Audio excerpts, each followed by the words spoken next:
Welcome back to Cinematic Cravings. Bridgerton Season 4 is coming in hot because this season, things are totally different. Should I talk about Sophie and Benedict's first meeting, Penelope and Eloise's friendship reunion, or the way new characters are about to shake up this entire love game? Trust me, everything's going to turn upside down from the very first episode. So before we begin, if you haven't joined us yet, go ahead and subscribe, and don't forget to like the video so we can grow together. Your support means the world to us. If you're ready, let's dive into what Season 4 has in store. Benedict and Sophie's first moment. All right, let's admit it. The moment the first photos from this season dropped, we all kind of froze in front of our screens for a few seconds, didn't we? Benedict standing there at the masquerade ball, Sophie showing up with that silver mask. I mean, we're not just watching their first meeting, we're feeling it. Because this season isn't just your typical love story. There's something about them that makes you go, I want to feel that. That ballroom scene, incredible, might already be my favorite. And Eloise and Penelope, the girls are back. After all that drama, seeing them side by side again seriously warmed our hearts. Last season was rough for them, but now they seem stronger, closer even. I'm totally getting the we've grown, made mistakes, but we're still like sisters vibe. And honestly, that's one of the most beautiful things about Bridgerton. Relationships aren't always picture perfect, but they're real. As for the new characters, Rosamund and Posey Lee are bringing a whole new energy to this season. Especially their mother, Araminta. Oh, she is ambitious. Rosamund is basically a mini version of her. Calculated, ambitious, wants to control everything. But Posey, she's more naive, sweeter, and yeah, kind of a scattered soul. This dynamic looks like it's going to be super interesting. Fun, for sure, but definitely dramatic. I'm going back to the masquerade ball because, seriously, that scene feels like the heart of the season. Everyone dressed in their finest, locking eyes, soft touches, and that moment when Benedict falls for Sophie for the first time, it hit hard. For us women watching, scenes like that don't just hit visually, they hit emotionally too. I mean, haven't we all said, I wish someone would look at me like that? And then there's My Cottage, Benedict's little countryside house. From the photos, it looks super peaceful, but there's also a kind of loneliness there. I think it's not just his place to escape, it's also where his relationship with Sophie is really going to take shape. And when I saw those shots, I thought, this season isn't just about love, it's about finding yourself too. So yeah, it's Benedict's season, but let's be real, we're all a little bit like Sophie, right? Whose season is it? This season is all about Benedict. And yes, finally, we've been waiting a long time for him to have his own story. After Anthony's passion and Colin's romance, it's finally the middle brother's turn. But here's the thing, Benedict isn't the classic, I found love, let's get married kind of guy. He's more bohemian, confused. He lives life through art and freedom, basically us. And that's when Sophie enters his life, with masks, secrets, and an incredible sense of grace. Sophie Beck is a maid, but she's far from ordinary. This girl is strong, smart, and incredibly patient. No matter what, she stands tall. Benedict is drawn not just to her beauty, but to who she is inside. And the secret Sophie keeps, her status, her identity, her past, they add real drama to the story. Sure, it's a fairy tale, but it's like they took Cinderella and rewrote it for Bridgerton. Stronger, more feminist, more like us. Benedict's inner struggles are also at the heart of the season. Unlike the other male characters, he doesn't blindly follow the system. He wants to love, but on his own terms. And his pull towards Sophie breaks down his walls. So yes, it's romantic, but we're also watching real character development. Let's admit it, we're tired of empty love scenes. These two are going through something real, and you can feel it in every scene. And of course, the chemistry between them. When Sophie and Benedict first meet, everything is so electric. There's tension, but also a delicate bond forming.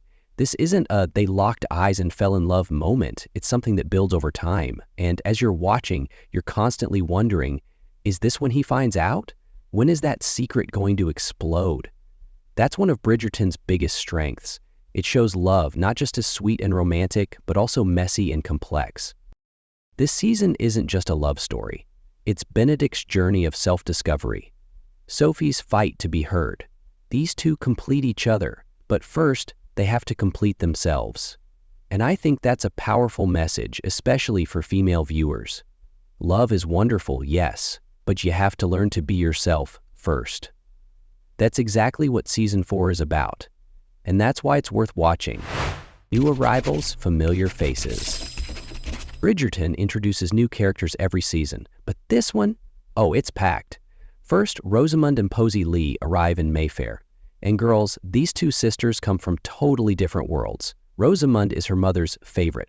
Every move is calculated, she's got her eyes on Benedict, and she's seriously goal-driven. She's got major dramas coming from here energy. You know when you're watching and you're like, yeah, she's definitely up to something? You know, that vibe. Posey, on the other hand, is the complete opposite. She's more naive, sweeter, but just as overlooked. Araminta basically ignores her. Sometimes it's like you can barely hear her voice. But that's exactly why she's going to stand out. Because one of Bridgerton's greatest strengths is giving ignored characters a moment to shine.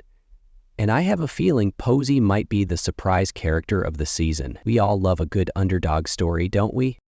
Of course, it's not just the new faces. We're also catching up with fan favorites. Kate Sharma is back. Yup, Anthony's wife. I'll admit it, I've missed Kate since Season 2. Her intelligence, her confidence, and also her vulnerability, it all feels so real to me. And if anyone's going to be there to support Sophie as she steps into this world, it's definitely Kate. Girl power? Check. And Eloise and Penelope, their reunion isn't just nostalgic, it's emotional. Penelope's been through a lot because of the whole Lady Whistledown situation. Eloise has grown a ton while trying to find her own way. This season, we're going to see a new kind of balance in their relationship. They're not teenagers anymore. Life is real. Relationships are messy, but their bond is still strong. That dynamic, it's true female friendship, and I think it's one of the most valuable parts of the show. And finally, Queen Charlotte, Brimsley, Lady Violet Bridgerton, the Mondrich couple, they're all here. So the big, colorful, slightly chaotic Bridgerton universe is back in full swing.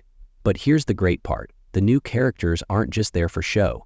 Each one actually impacts the story. And as you watch, you can't help but think, what's this character up to? That's why this season isn't just for romance lovers. It's also a treat for those who love some good intrigue. Get ready. How many episodes are in Season 4? This season has 8 episodes. And let me tell you, if you're like me and you think, I'll just watch one episode and then suddenly it's 3 a.m., fair warning. The risk of binge watching the whole season in one night is extremely high because every episode feels even more intense than last season. There's romance, there's drama, and the character development goes deeper. It's basically a binge watch trap. Things kick off fast from the first episode. That iconic masquerade ball where Sophie and Benedict meet, it's right at the start. So if you're expecting the season to start slow, forget it. I think they're jumping in much quicker this time.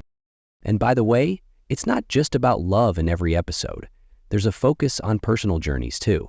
It's not just who's going to marry who. It's more like, who am I and what do I want? And that hits especially hard for our age group because, let's face it, we're all kind of trying to find ourselves too, right? That's why these episodes aren't just something you watch, you feel them. The production team clearly went above and beyond this season. The visuals, the costumes, the sets, everything looks like a painting. But it's not just aesthetics. The content is strong too. After every episode, you're left with that feeling of just one more. Sometimes not just because you want to know what happens, but because you want to see those characters again, feel what they're going through. 8 episodes might sound short, but when you look at how full they are, it's enough. Every episode is carefully written, and every scene pushes the story forward. And the finale? I'm not saying a word, but be emotionally prepared, because when the season ends, it doesn't just feel like a show ending, it feels like saying goodbye to a friend. So grab your coffee, silence your phone, because this 8-episode journey is going to pull you in and you won't want to leave. So what do you think? Is Benedict going to be the star of this season? Or will Sophie steal our hearts? If there's a new character you already love, or you're thinking, yeah, this one's definitely going to stir things up, drop it in the comments. I seriously want to know, do you think Rosamund is more interesting, or will Posey win us over? Are you planning to watch the show or waiting to see the reactions first? Let's all meet in the comments. I love reading your thoughts. And if you enjoy content like this, don't forget to subscribe, because this isn't just a video, it's a space where we get to talk. And if you leave a like, it'll make me really happy because it helps us reach more people. That's it for now. See you in the next video.